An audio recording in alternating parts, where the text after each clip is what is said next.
selamat pagi. Saya dengan Helena. Hari ini saya akan membahas seputar perencanaan dana pendidikan anak. Oke. Ketika Bapak Ibu sedang merencanakan dana pendidikan bagi anak-anaknya, pastikan orang tuanya terproteksi. Terproteksi apa? Terproteksi oleh yang namanya asuransi. Kenapa? Karena kita merencanakan untuk anak, ya.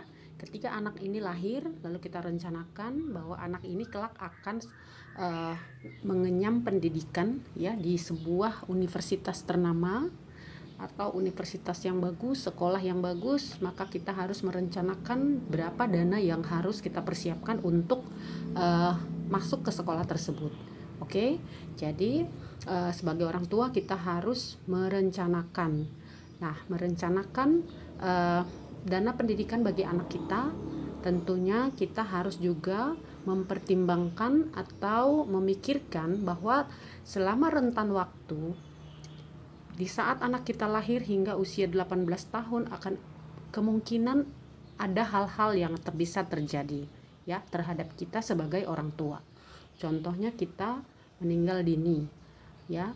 Jika kita terjadi meninggal dini, bagaimana nasib pendidikan anak-anak kita? Ya, jika kita terjadi risiko kita tidak meninggal tapi ternyata kita cacat tetap atau mengalami penyakit yang sangat berat, bagaimana kita melanjutkan rencana pendidikan anak kita? Maka kita harus memisahkan dua jenis rekening untuk pendidikan anak kita. Oke, jadi Bapak dan Ibu harus tahu menempatkan yang mana untuk menjamin nilai tunainya dan menjamin proteksinya. Jadi contohnya Bapak Ibu tetap menabung di bank, ya.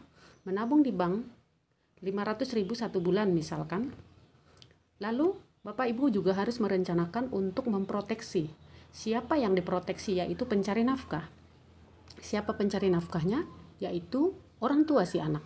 Apakah itu si papa atau si mama? Maka jika salah satu terjadi risiko kepada si pencari nafkah, maka anak ini akan tetap bisa melanjutkan yang namanya pendidikannya, ya. Jika Bapak Ibu hanya menabung dalam bentuk konvensional, hanya menabung secara konvensional 500.000 satu bulan, maka bisa dipastikan apabila terjadi risiko pada Bapak dan Ibu sebagai orang tua atau sebagai pencari nafkah bagi si anak, maka bagaimana nasib pendidikan si anak? Contoh, Bapak dan Ibu baru menabung sekitar 5 tahun. Tapi yang namanya risiko, kepastian kehidupan, tiba-tiba si anak harus kehilangan kita.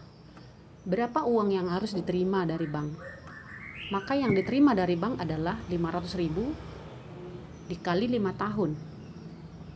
Apakah itu cukup untuk anak ini melanjutkan hidup? Apakah uang itu cukup untuk dia melanjutkan ke universitas? Nah, jadi Bapak Ibu harus lebih mempersiapkan kedua-duanya. Pertama, nilai tunai yang dijaminnya ada, tapi proteksi juga harus tetap berjalan. Supaya apa? Ketika risiko terjadi kepada orang tuanya, maka si anak ini akan mendapatkan santunan uang asuransi yang bisa dipakai si anak untuk melanjutkan pendidikannya. Jadi Bapak Ibu jangan yang diasuransikan ini si anak. Kenapa? Karena kalau si anak yang diasuransikan, tentunya jika terjadi risiko dengan orang tuanya, siapa yang akan membayar preminya? Siapa yang akan melanjutkan pembayaran premi? Ya.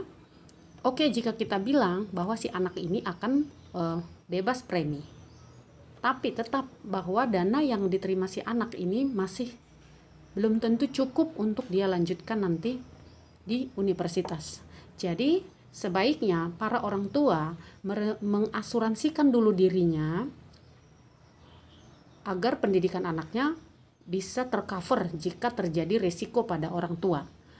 Jangan terbalik, jangan anaknya yang diasuransikan, tapi pastikan orang tua.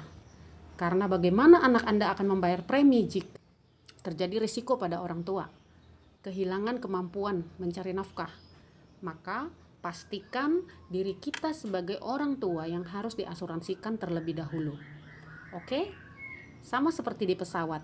Ketika dalam pesawat kekurangan oksigen, tekanan udara berkurang, siapa yang terlebih dahulu diselamatkan? Maka kita sebagai orang tua dulu yang harus menyelamatkan diri kita supaya kita bisa menyelamatkan anak kita. Oke? Jadi Bapak Ibu harus paham konsepnya bahwa orang tua wajib diasuransikan terlebih dahulu, bukan anaknya. Kalau Anda sedang mempersiapkan dana pendidikan bagi anak Anda. Oke?